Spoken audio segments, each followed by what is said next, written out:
Morning all, it's, what is it, Wednesday today, busy day today, very busy. There's an awful lot going on. In fact I need to phone another fella back. The phone's not stopped this morning. Don't think I'm going to get done what I wanted to get done today, but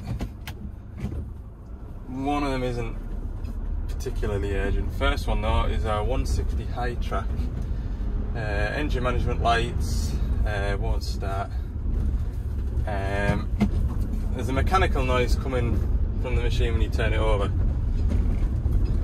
Like, he reckons the starter motor's knackered on it. We haven't got one, but HQ do, so Partsman's away to collect it. I'm going to go and have a look at it, and then if I need it, then hopefully he'll come and meet me. But I hope this job doesn't take long, because a lot more to pack in today and a lot of miles to cover, so let's go.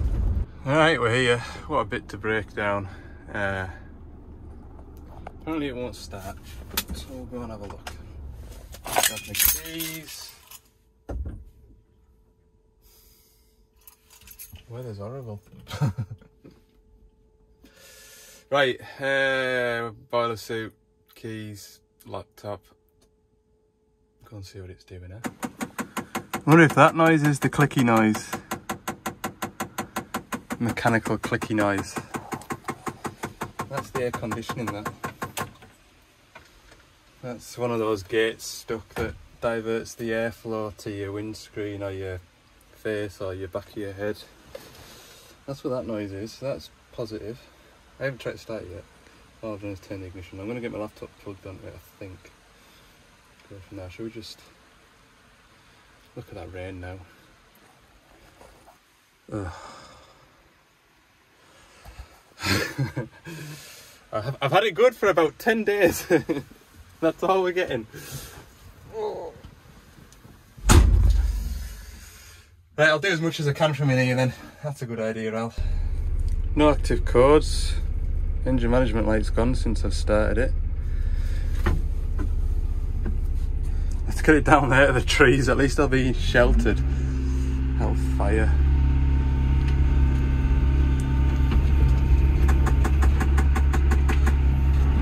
Yeah, I think we're alright. I know what the problem is, or was. Whoa. Get out of here. Tell you what, this is a bit sketchy, isn't it? Don't want to end up in the drink, do I? I don't know. If I was to be a digger driver, it would be in forestry, because it's interesting and it's generally in a nice area, but at the same time you don't have to go into some bits where you think I shouldn't really be here. I've got to cross this blooming river here, look. Get myself square onto it and I'm straddling it properly. What I'll do, I'll go forward a bit, spin round. Oh my god, there's a branch there. What do I do with that? Don't want to scratch anything, bend the panel. See if I can scoop that out of the way. You see it there. See if I can move it with the bucket. It's easier with two hands, you know. I think I'll put you down while I get out of here.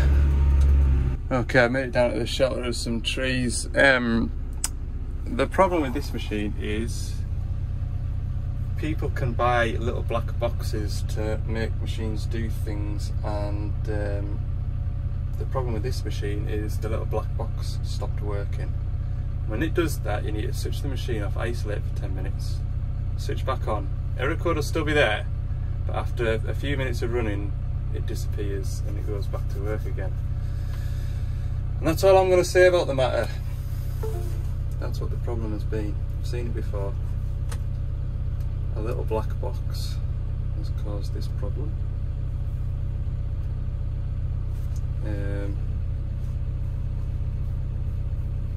Yeah, that's all I'm going to say. Like I said, that's all I'm going to say about the matter, and I'm pleased that that's all it is. We'll go and fetch my van down. The driver's adamant that it'll go into limp mode again in a minute or two, so we'll see. Also, I reckon that it wouldn't physically start yesterday either. So, maybe not just quite out of the woods yet, but I suppose what could have happened, so those little black boxes, if you turn the ignition on and start it too quick before everything's had a chance to boot up, the black box doesn't boot up quick enough and the ECU gets itself all confused. So if he's conked out and then couldn't restart and he's been trying the key on and off, he's probably induced that error code where it'll fire up and run but won't rev up by not letting the ignition come on in its own time, if that makes sense. So anyway, at least we're down in the trees, out the worst of the weather. Right, easy way back to work. Yeah, he was sort of saying that quite a lot of times he's going to go and start the machine and it's done nothing, so working through the symptoms of it, so it sounds like that start controller's playing up. I grabbed one of them off the shelf before I set off up here, so I said, look, I've got one with us, they're not expensive, we'll put that on, so I'm just after putting that on it. Right, it's, oh my god, missed calls. Oh, loads of missed calls. Today has been unbelievable. My phone hasn't stopped since 7:30 this morning and I left the phone in the van. Right, next job is up into the hills, 140 LC3. Who are running, I think. Let's see what that is. Well, pleased to report the weather's a bit better up here. So heading for this 140 LC3 now. The problem with this machine is, or was, it was poor running. The guy put a new rail relief valve in it because that's what the error code was saying, the relief valve's reached its maximum usage. He put a rail relief valve in it, but it still had an engine management light. I went along to it with my software expecting to reset that, and I couldn't. So now I've had my laptop sorted out, it should, I'm hoping, just be a case of resetting it. But I've mentioned in the past about these rail relief valves, the way that they seal and seat on the rail is like a mechanical metal to metal seal, and obviously he's removed one which has made an impression on the rail and he's fitted another which needs to make a better impression on the rail. So it may still be leaking, so we're going to reset it and then go from there and see what it's doing. So I'm not 100% sure whether it's still kind of dying a death or what. So we'll find out. Right, we'll go and fetch it down off that heap. Oh, here comes Tractorman now. Tractorman will fetch it down off the heap. So the engine was running when I got here, but we've got an EG warning check engine, which is sort of how I left it the last time I was at it. But it seemed to be running flat out, no bother at all. Just get into the service menu and read this error code. Well, to be fair, I can just read it on here, look. Start. So hopefully now I should be able to do EOL. Yes. So it was this that was greyed out for me last time, which is the capability of being able to write injector trim codes and things like that. So if we're going to error codes here, we'll have this one present here, PRV reach maximum allowed opening count. And it's that code that I couldn't reset, so if I erase it, delete, they pop back up again, you see. So what I should be able to do is EOL here and apply the PRV change. Reset complete. Engine management light's gone. And should be able to clear that. All gone. That's all I needed to do on the first visit. Now what we want to do is give the machine a workout and make sure everything is working as it should, so we need to watch our fuel pressures and things. Fuel pressure data. So we want to make sure that this number here, which is our real-time rail pressure, is matching the set point by the ECU.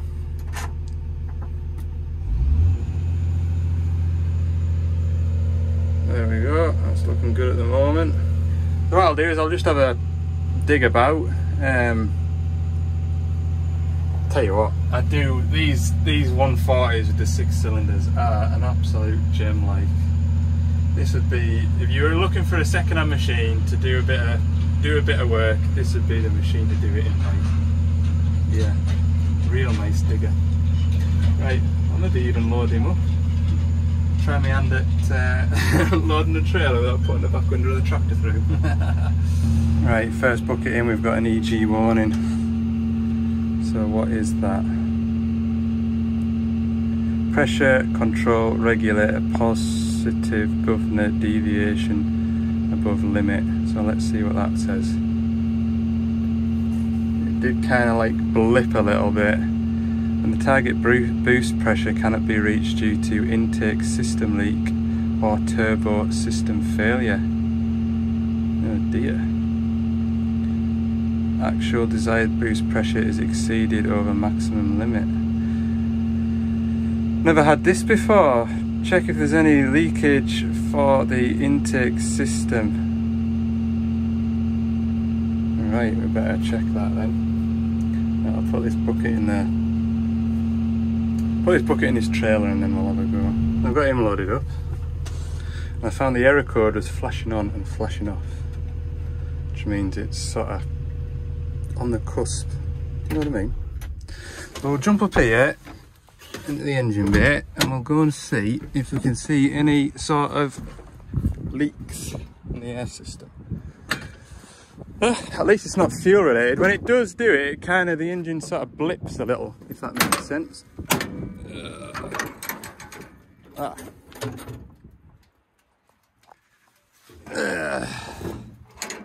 That would be the problem there then. Ha! That is our that was our intake leak, look. Easy peasy. Okay. We need that blocking off.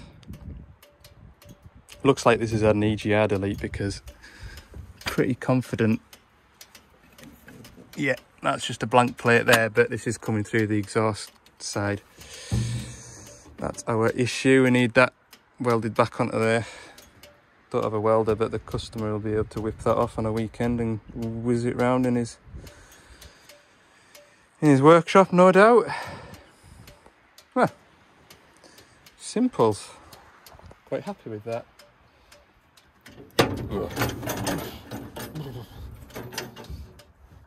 Yeah, dead easy. I'll go and get my works phone. I'll send him a WhatsApp picture of that, then he knows what he's looking at.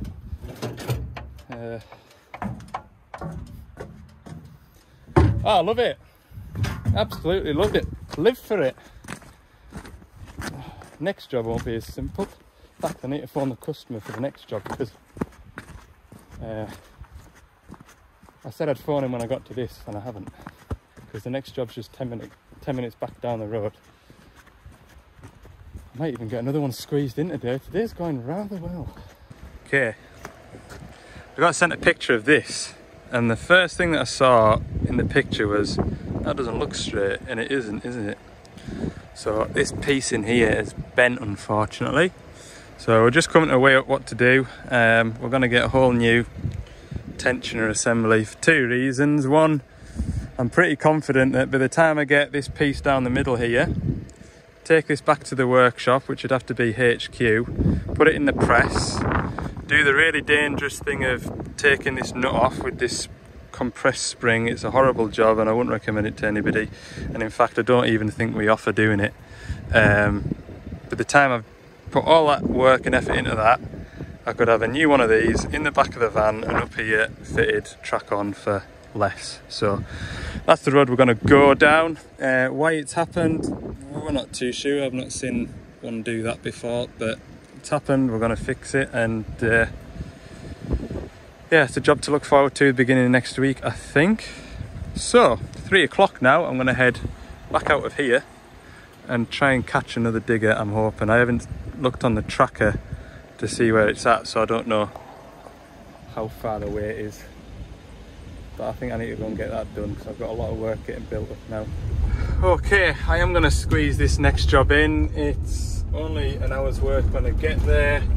It's just over an hour to get there, but it'll be 2 hours home. But I should squeeze that in. 3 o'clock now, 5 o'clock when I finish that, 7 o'clock when I get home.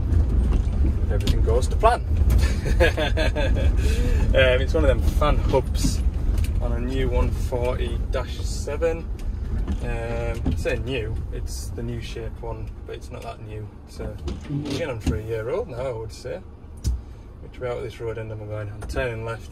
Yeah, that one in there, track came off, and where it happened, it must have, I don't know how that has happened, but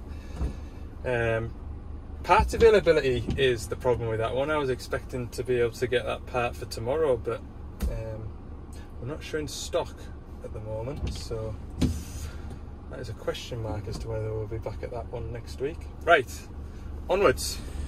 So I've got a viscous fan to put on this, and you know, earlier I said what could possibly go wrong. Well, this is what could possibly go wrong. Jumped up here, thought let's crack on, we'll get all this cover off and we'll pick you lot up and I'll show you what I'm up to. I glanced at this cover here and I thought 1, 2, 3, 4, 5, 6 bolts, this will pop out. And it was only when I was over here undoing this one, because I had to use a ratchet, my whiz gun wouldn't fit in, I realised this small tab of weld here. And anyway, as I've looked, this whole section here, all of this is held down by this bolt here, there. That work light goes down through the frame, and it's actually quite a bit to take off. And to be honest with you, when I've had a closer look,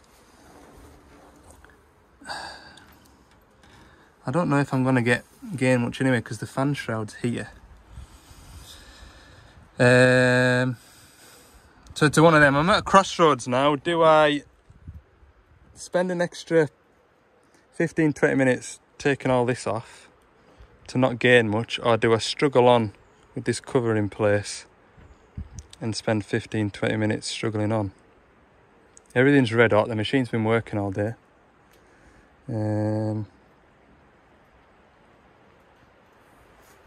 What is it, like 1, 2, 3, 4, 5, 6, 7 bolts, and this will all come away. Let's do the 7 bolts, let's just get on with it, because that is a real letterbox space to be working in. The reason for that is obviously this is a 140k, we've got the steps up the back of the cab, which is dead nice, to be honest with you. I much prefer this to climbing up there, to be honest. But when they've redesigned this, they've sunk everything down. The engine's in the same physical place, but they've sunk all the bodywork down to give it that nice flat look for visibility and things like that.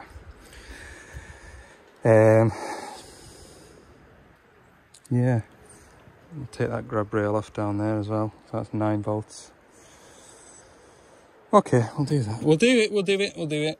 I think this is an extra work light anyway. I think. Is that something we've put on maybe? Yeah, surely. With the best... I don't mean this in a bad way, but Devellon don't finish their plugs like that. They don't. I'll show you how they finish their plugs. This is a standard plug, yeah, like that.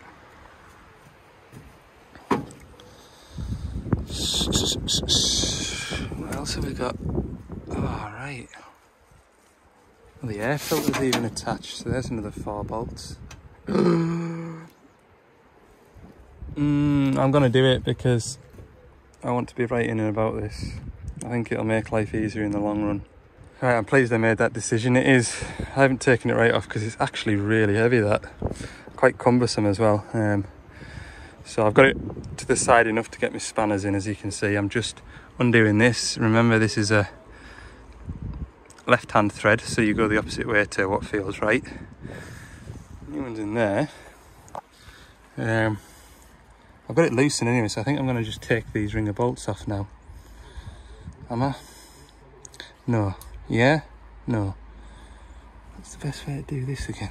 Can't remember. I'm just making it up as I go along. But anyway, the issue with it was, because I haven't told you yet, have I? Phoned me on Monday to say that his fan was going flat out and there's a couple of engine management lights on the machine. So I logged into it on the app and I was able to see voltage faults and speed sensor faults to this. So that's that. Right, it's nearly off. I can feel that it's nearly at the end of its thread, so I'm just going to hold on to this chain here. Should really find something else to hold it with. Put that in there like that. Then it doesn't drop and damage the radiator. But no, it's going well. It is going well. Taking slightly longer than I expected it to, but it's alright. Best way to show you. That's the new one going on. I screw it the right way anyway. Lovely little do. I don't mind doing these. I think this is yeah, this might be the trickiest one just for access wise. The easiest one is the old shape 140-7s. Definitely, you've got more space. But hey, it could always be worse, couldn't it? That's the way to think about it. There we go, that's run up to its threads nearly. Right, I'll put a couple of bolts in the fan, and the fan's out my way, then I don't snag it with a spanner. Done it. That's those self-tappy type of screws. You get a bag of screws and these holes aren't threaded. Set off using the ratchet there, but it just taken forever. It was really hard work, so I managed to get my impact gun wiggled in there. I remember using my impact gun on the 140 LCR that I did. It was a breeze. So believe it or not, I had my impact gun in there. What a good gun. I think I've recommended it already in this video, but it strikes again. Milwaukee, if you wanna sponsor my videos, just give me a shout, you know. It's no bother to me. I'll quite happily endorse good stuff. Anyway, I'm sure you need like 500,000 subscribers before they'll even talk to you. So subscribe if you haven't already. Go fund me, get me some more Milwaukee gear. Or a fridge from Halfords. I still need to buy a fridge. Oh Lord. Right, I'll plug this little sucker in down here. What does the top of my head look like? I don't often get to see it. Find out when I edit this tonight. Click that in there. Lovely little do. Just got that tether to put in there, and then all of this. Just nuts and bolts really, you know. Just nuts and bolts. Easy peasy. Do it before that rain comes. Do you think there's rain coming? They were telling us they've not had any rain till about half an hour ago. Just after I got here, it stopped raining. See all the way down the valley, look. Beautiful. Scottish Borders, if you've never been, you should visit. It's lovely. Most of the time. Right, do this now. So I spotted this as I was taking this all apart. These holes no longer line up. That one is miles away, that one's okay. This one's spot on. These two here are miles away. These three here at the back are good. My top tip to anybody putting this kind of bodywork back together is get all the ones that you can and then leave them loose. Don't just because you've got one in rattle it down, just leave one loose. These two here, I think if I lift that door up, that'll fetch that back in the way.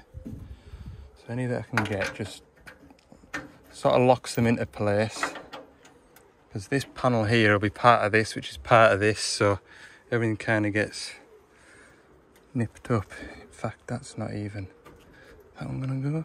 That one's going grand. There's also shims to go underneath these grab rails here. Must remember to put them back.